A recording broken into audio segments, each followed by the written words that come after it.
Waziri Mkuu, shikamoo. Marabu, jambo. Si jambo. Mamangu anaumwa sana na ana damu. Mamangu ana biashara. Hawezi hata kunipigia. Kila siku anadaiwa kodi.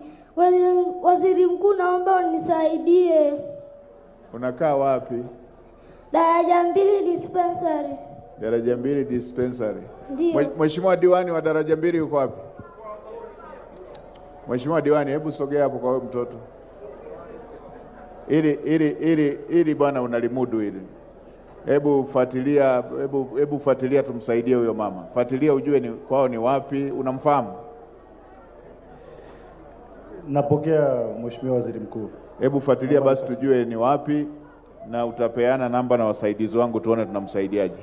Asante sana Mheshimiwa Waziri Mkuu. Haya, asante sana. Kijana, na wewe utakuwa kiongozi. Umeweza kufuatilia jambo la mama katika umri huu.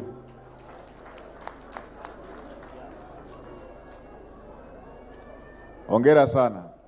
Wewe shujaa kweli kweli.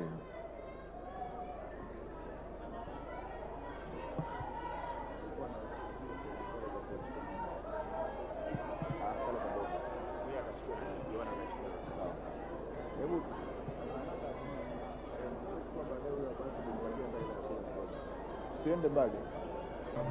Haya, sasa nimeambiwa kumbe yule mama anayeumwa yuko hapa. Nimeambiwa yule mama ambaye mtoto ameongea hapa yuko hapa. Yuko amekaa sehemu gani? Haya, DMO hebu mchukue, tafuta gari impeleke mama hospitali.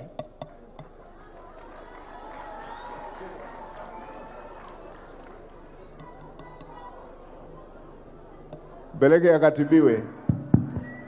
Haya, mama nenda hospitali, tumeshampa kijana balance. Imsaidie. Haya. Nenda kwa mama.